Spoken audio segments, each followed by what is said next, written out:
Hello and welcome to Odds on Champions League round of 16. I'm Danail and we are back to analyzing all remaining fixtures of the UCL together with the dream team Dani, Fisichella and Alvaro Romeo. As always, we have prepared for you some great tips and predictions as well as tasty ACCAs. So I strongly recommend that you watch the show until the very end. Please like the video, hit the notifications bell and subscribe to our YouTube channel to help us grow so we can keep delivering great content. Leave your comments below and let us know what are your predictions for this week Champions League round of 16. And now it's showtime.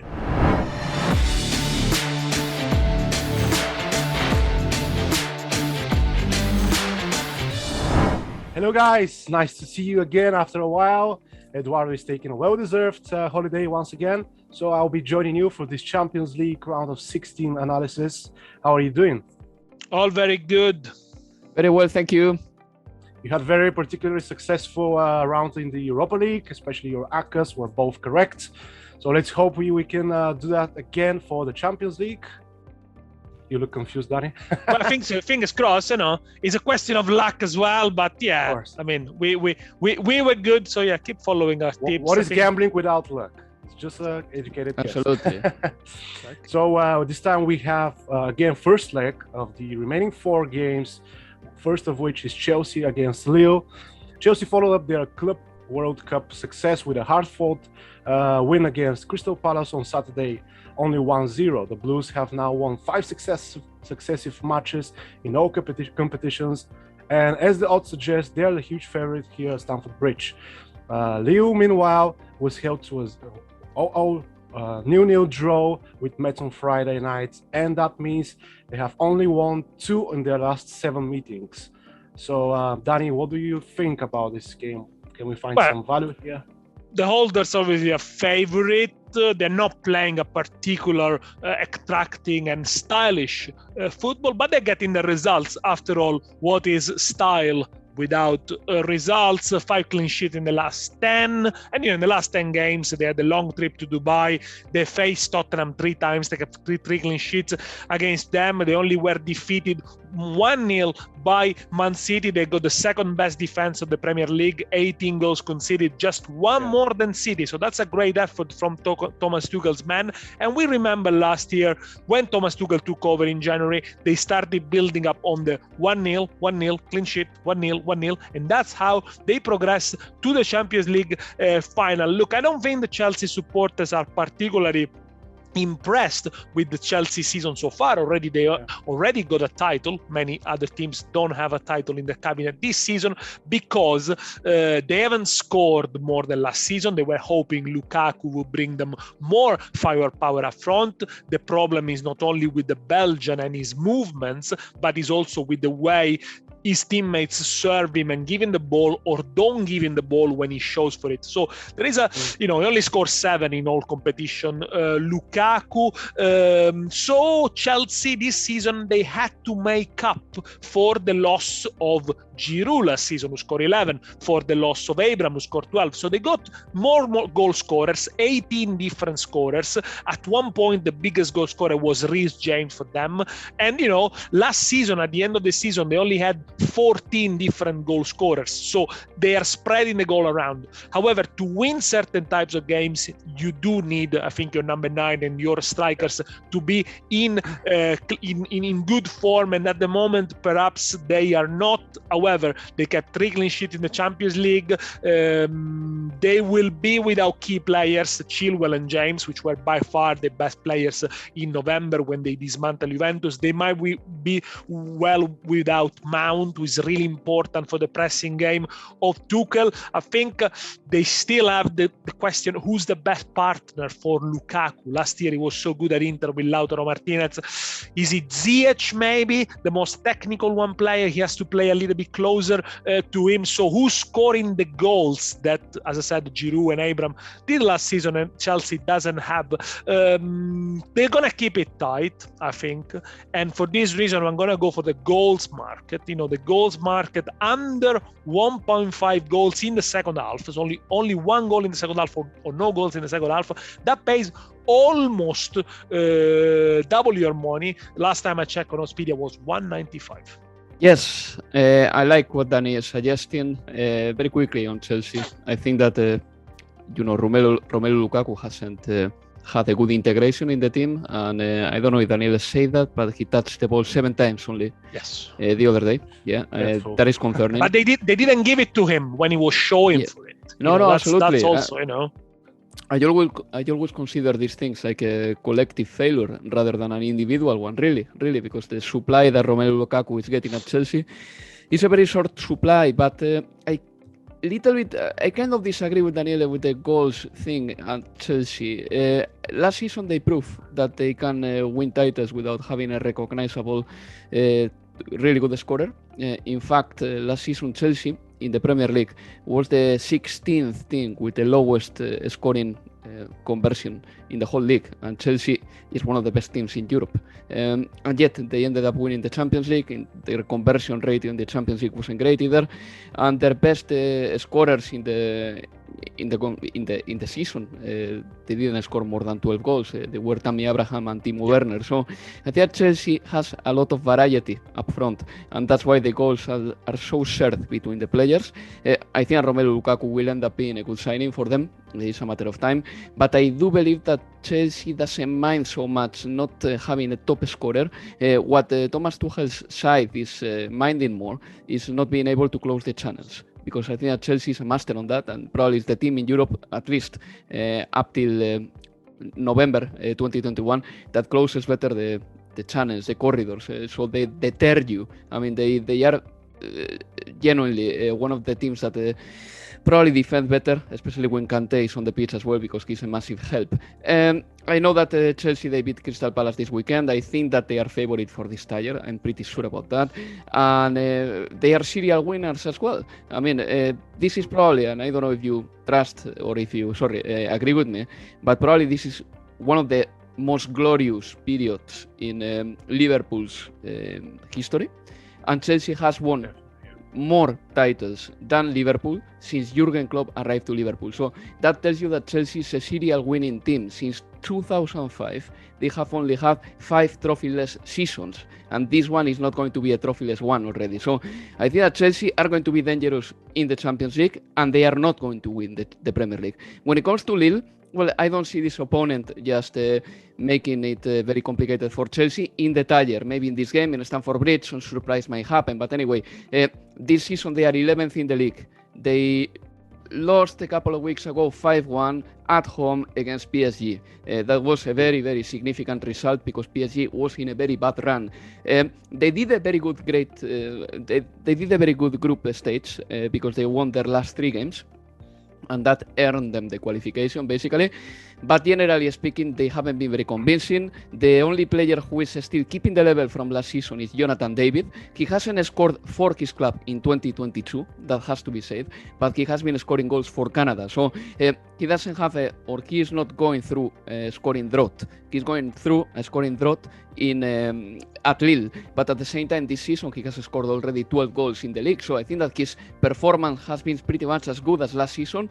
But for example, players like Yilmaz, who last season scored 16 goals, well, their performance has faded away this season. So for example, over there, Lille is not that dangerous up front. There are many players at Lille that Premier League supporters will recognize very quickly. One of them is Hatem Ben Arfa. He signed for Lille as a free agent in winter, and maybe he plays this game. That will be very entertaining.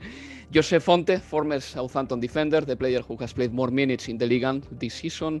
Renato Sanchez, who is doubtful for this game. So those players can add some spice to the game. In my opinion, Chelsea is going to attack more. In my opinion, Chelsea is going to take more corners. So I will go for this and handicap corners minus 2.5 for Chelsea. That pays 141. It's very marginal. But if you go for the minus 3.5, that pays 173. I like the over 1.5 goals in the second half. I know that Chelsea normally opens up the games in the second halves. That pays 2. And for example, the halftime full-time market, home and home, meaning that Chelsea wins the first half and keeps the win in the second half, that doubles up your bet. Those are my favorite bets here. I think with Chelsea also has to be said, they're home, they're very strong. They only lost one since September, defeat 1-0 to City. They were played out the park. They won 9 out of 14. Basically, what they had a very rough patch in December. They had issue with COVID, issue with injuries, had to play a lot of games. So that's when they start shipping a lot of goals. But, the home form is good. I think where Chelsea struggle is against very organized and tight defenses. At Palace, it was only the first away win of the season in the Premier League. So Lille is a team that builds a lot of the successes around the defense. Last year, they were the best defense in Ligue 1. I think this year they are a weakened team. The fact they didn't have Botman for a long time, they changed the keeper. Magnan went to Milan. But again, I can imagine with the away goals not counting anymore, the Lille could try to sit deep and defend, perhaps in the second half, if they are behind 1 or 2, and then take a 2-0 disadvantage to the stadium. So another odds that I like is a second half double chance, X2 for Lille, which is 223, which I'm not suggesting Lille are going to win the game, but if they are 1-0 down in the first half or 2-0 down in the first half, they might try not to ship more goals, and is an X2 in the second half, 223. Makes sense, yeah. Reasonable bet. Okay, guys, I think we cleared this one. So we should move on to the Italian and Spanish teams. Villarreal against Juve. Villarreal smashed Granada 4-1 on Saturday afternoon and are unbeaten in 4 consecutive as they welcome Juventus. The Spanish side is unbeaten in 6 at home and has failed to beat only Atletico Madrid and Real Madrid in that spell. Juventus dropped points on Friday night as they were held to 1-1 draw by Torino at the Derby dell'Amore.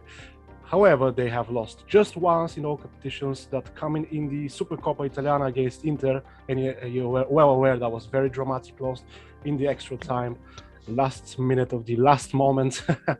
Maybe because of the injuries at the back, Juventus are not the favorite here.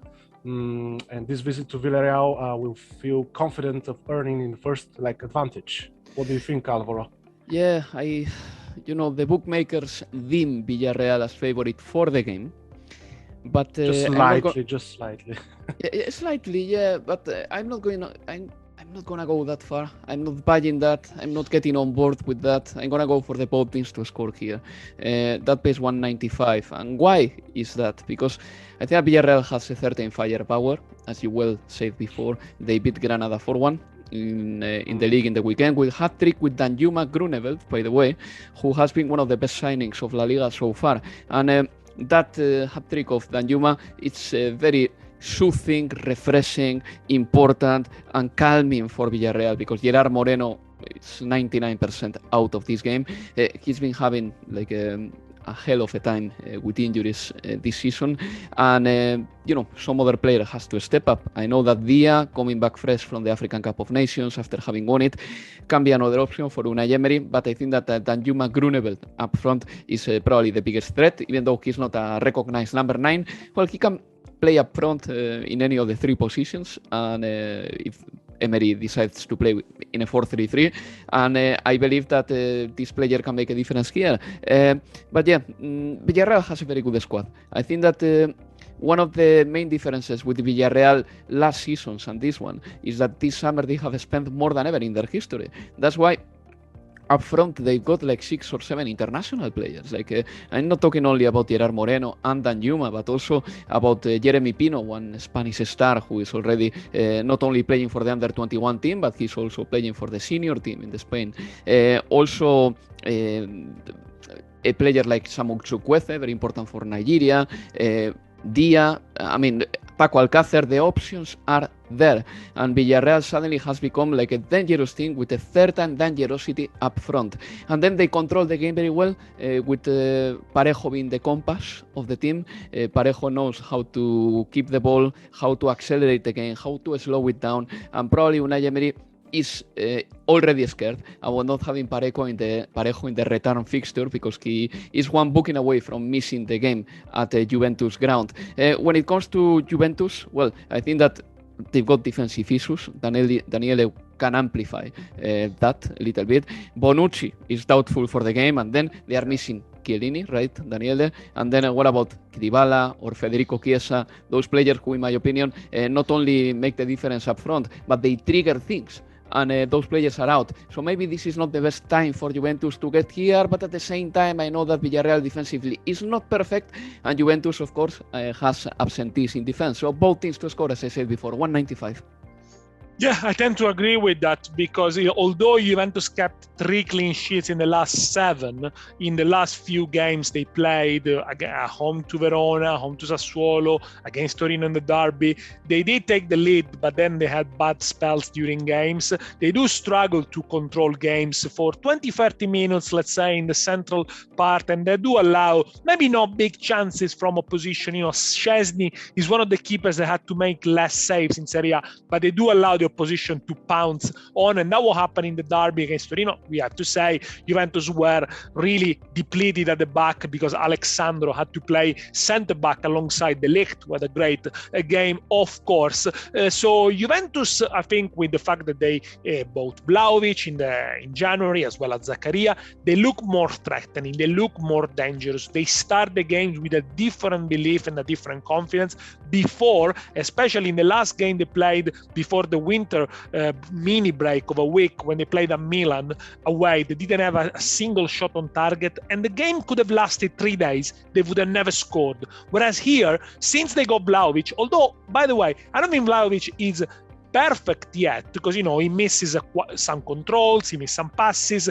Bremer from Torino had him on his pocket the entire game against Juventus, as he did against Fiorentina. So he does suffer when there is a very physical defender right on top of him. But Vlahovic is allowing other players to play, to run on behind him. Morata is doing really well in this wide position. So yes, they look more dangerous, but they are still the 10th attack of Serie A, Juventus. Now, I'm really interested whether Locatelli could play more of a box-to-box role instead of Rabiot, having Zakaria behind him, because I think that's where the summer signing can really shine instead of playing as a regista. But you mentioned, Alvaro, the injury concerns without Bonucci, without Chiellini, without Rugani, so it's going to be a makeshift defense as well. But Juventus are in good form since the end of October. People tend to forget, but they have the same points as Inter, or maybe one more, so they are really doing well. The thing is that they haven't played always very good football, but they're getting back to the Allegri's principles of keeping it tight, scoring a couple of goals. They are not a high-scoring game. Yes, a high-scoring team. Yes, of course, also with the absence of Dybala. Look, I'm going to be cautious on this one. I'm going to go for a nation handicap 0 for Juventus in the first half, which pays 205, which basically means if Juventus wins the first half al Madrigal, you win 205. If he ends in a draw, you get your money back. And obviously, you have to consider, as Alvaro said, the absence of Gerard Moreno. I think is gonna be important for Villarreal. Maybe at the return game they might have it.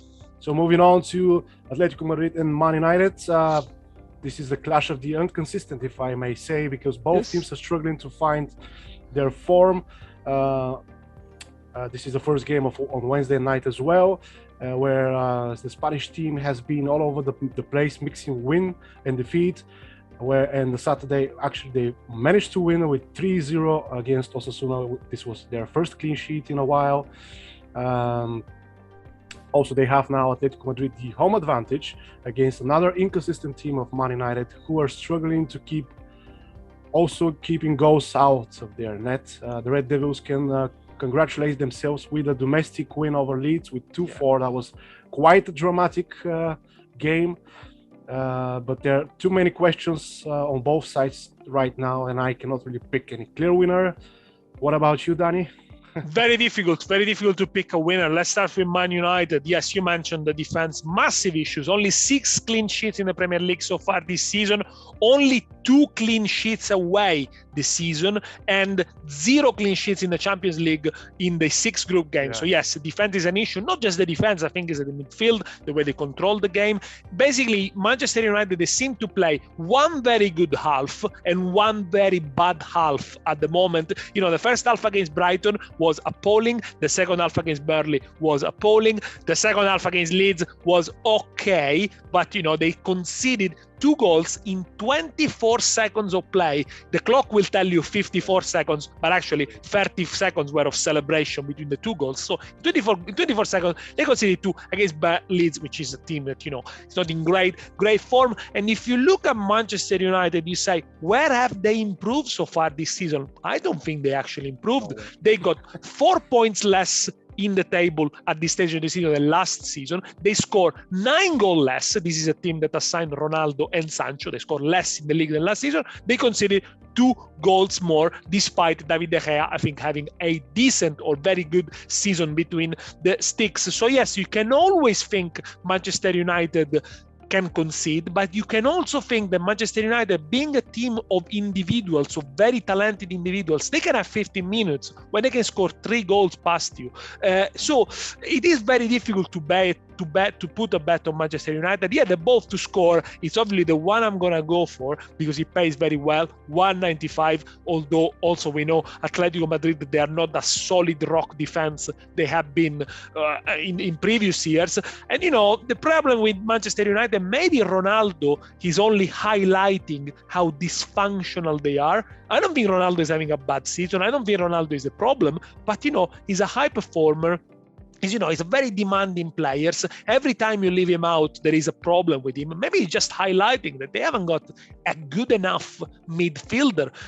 But Rangnick, again, what has he changed? I can't really tell. They're not playing particularly well. They're getting the points. They're getting the wins. With Rangnick, they only had 1 defeat in the 90 minutes. But this is a team that, again, played Middlesbrough at home, went to penalty there and lost. So a little bit of nerves there as well. After the game, Rangnick said, well, we were pleased because against Middlesbrough, we had all the chances. Excuse me, Middlesbrough is a championship team. Anyway, anybody can unsettle them in a way. Manchester United, I don't know who's going to be the pair in midfield. Fred McTominay, maybe. They don't convince me against very technical teams. Maybe they could match physicality of Atletico Madrid. But yeah, going forward, I'm not sure how much this Manchester United can pose a threat in the Champions League. Having said that, both league at the back, both to score 195. Yeah, I'm going for something similar. I think that in this game, both teams to score is something that can happen. I find it likely to happen. That pays 195. Well, Daniele has dissected very well Manchester United reality.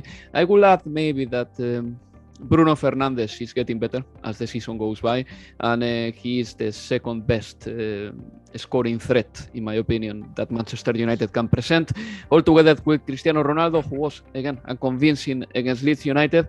But, I would like to make a parenthesis here and put this in brackets. I mean, Cristiano Ronaldo is a 37-year-old man.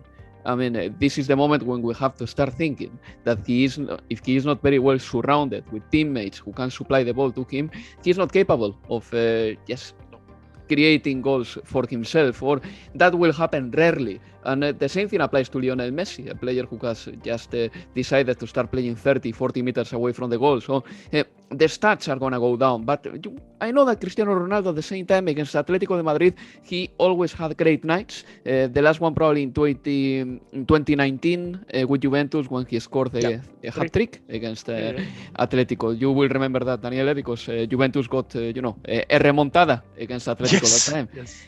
But yeah, that was the famous Simeone celebration at the Cojones. Yes. that one. Obviously, Atletico de Madrid, we know what they are all about this season. I mean, they are struggling to keep clean sheets. Defensively, they are leaky. The team is not robust. Physically, they seem to be below par against everybody else. However, this weekend, they managed to look like their old self, beating Osasuna 3-0 away, getting a clean sheet, and Joao Felix played very well. And then Luis Suarez scored a beautiful goal from 40 meters. So, we saw glimpses of what Atletico de Madrid was a year ago. Will they be able to replicate it against Manchester United? Nobody knows.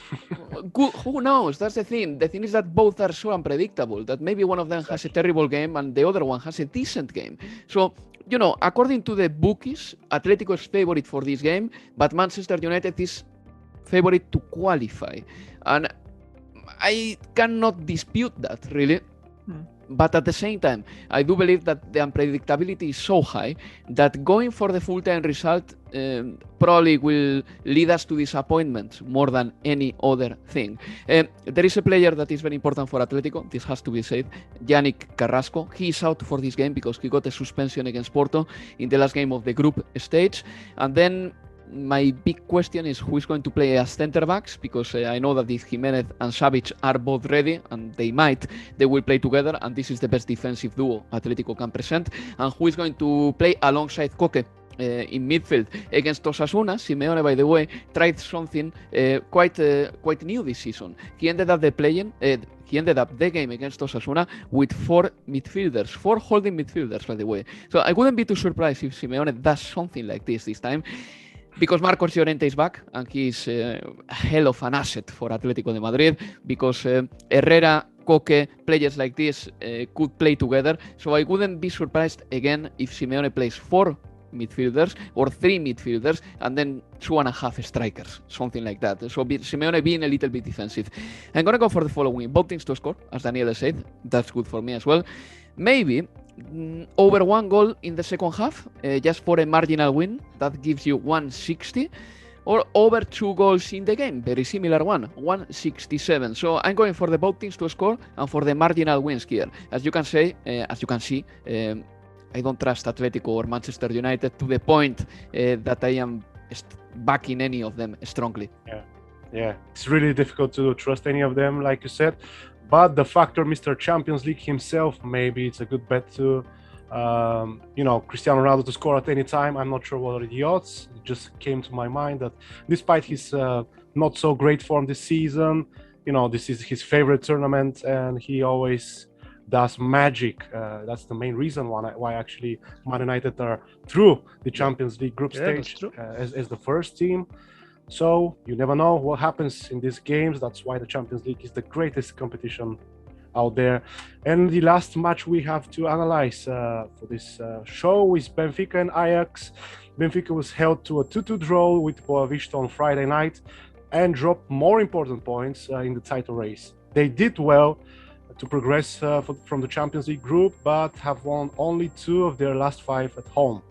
By contrast, Ajax 1-0 win at Willem extended their winning run to now 10 games in a row. They're yet to lose an away game this season and progressed in the last 16 of the Champions League with a 100% record.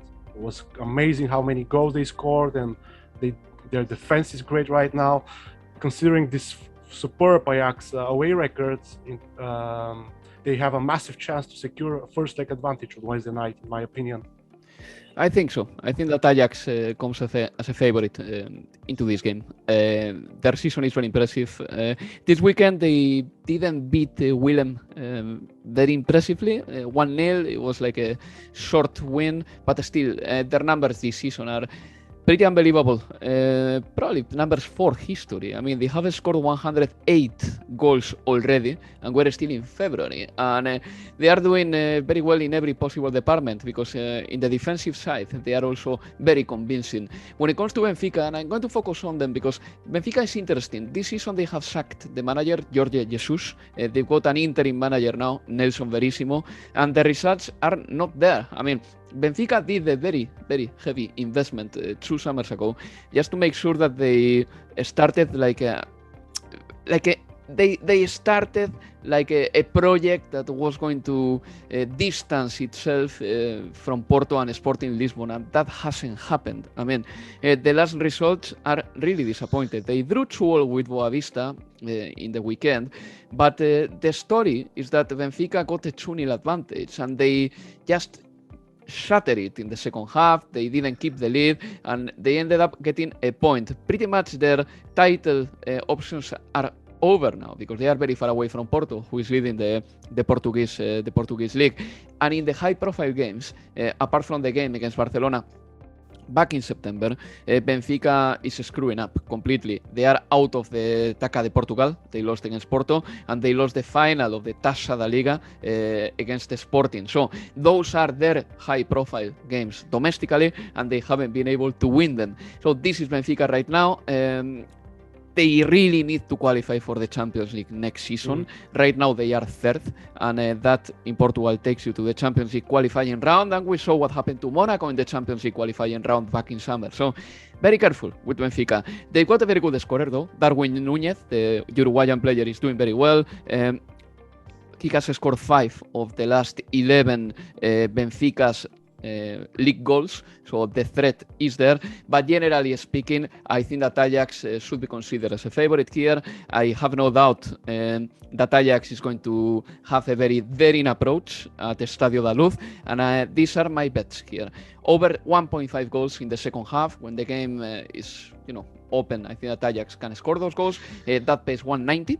And Ajax to score in both halves, 262. Let's don't forget, they did this against a Portuguese opposition back in autumn against Sporting Club de Portugal, and I think that they can do that against Benfica because Benfica is right now a worse team than Sporting Club de Portugal. Yeah, it was 5-1 at the Alvalade. 20 goals scored in the group stages for Ajax. The numbers you mentioned, Daniel, are very good. Goal difference in Eredivisie, plus 65. Yet they are only plus 5 points on PSV and plus 6 points on Feyenoord. So, when people tell you, the Eredivisie is not quite that challenging, well, it's not, because PSV and Feyenoord are doing really well, and I think they'll go far as well in their European competitions as well. But going back to Ajax, Haller, 28 goals, Anthony, 5 assists in the Champions League. These are the big names for them. 17 different goal scorers for Ajax. So, the goals can come from a little bit all over. The only question I got with Ajax maybe is the goalkeeper. I know Onana has not been playing because of doping. Now he's back. He went to the Africa Cup of Nations. Is Pasveer still playing? Maybe, I don't know, we'll revert back to Onana. I think Onana's got better kicking than Pasveer. He's better with his feet, but you can't really change a goalkeeper who's kept so many clean sheets. But we'll see. Ajax are going to have a lot of the ball. They are second for possession in the Champions League, average 58.7 in the top 5 for shots, fourth for dribbles, so very inventive teams. And, because they got the ball so much, that's how they defend. They defend with the ball. They defend by attacking. They defend by getting the other players to run around the ball. The goalkeeper, Pasveer, didn't have many saves to make during the group stages, average 2 saves per game. Yes, Ajax conceded a few, but again, they can score a couple as well in the game. So I agree with Alvaro. I like the goals market, but I also like the Asian handicap market with Ajax being favorite. First half, Asian handicap minus 0.25 for Ajax. That doubles your money, which is 199. So if Ajax wins the first half, you win 199. If Ajax draws the first half, or better says, if Benfica manages to hold Ajax to a draw, you only lose half your stake. So I think that's a really good one if you think Ajax are going to be the dominant side at the Dalus. That's very good, yeah. I like that one. Yeah, me too. Exceptional work as always, guys. Before we wrap it up, we have to, hear your ACCAs of this match day. You go first, Alvaro, because otherwise then I need to match up your odds. No. My odds here are low because I find this week quite difficult. So just listen, guys. This is my proposal. Asian handicap corners minus 2.5 for Chelsea. Atletico de Madrid, Manchester United, both teams to score. Atletico de Madrid, Manchester United, over 1 goal in the second half. Benfica, Ajax, over 1.5 goals in the second half. That pays 8.35. Okay, this time I go back to the new. I manage. But at the end of the day, you need to win the ACCA. You can have an odds of 90, but if you don't win, it doesn't really matter. Chelsea, clean sheet. Villarreal, Juventus, double chance, 6-2. Atletico Madrid, Manchester United, over 2.5 goals. Ajax to win. Total odds, 12.78. Brilliant stuff. As long as we win, it doesn't matter if it's 10 odds or if it's 8 odds, because actually ACCAs, it's about having maybe 4 to 5 odds to get the most secure things, the most conservative bets, and combine them for better odds. But you guys always go one level above, and you go for even higher odds, which is great for both our audience and our pockets if we manage to win. Thank you, guys. It was a pleasure as always having you being in your company, and hope to speak soon. Ciao, speak soon. Bye-bye. Ciao, ciao. There you have it, guys. All 4 games from this week's Champions League round of 16 analyzed and predicted by Alvaro and Dani. If you enjoyed the show, please like it, subscribe to the channel, and hit the bell to make sure to never miss a show again. Also, stick around because we'll be back tomorrow with more great shows, including the Europa League. Check out the rest of our YouTube content and follow us on all social media channels, including a podcast. And remember, guys, stay on the right side of the money.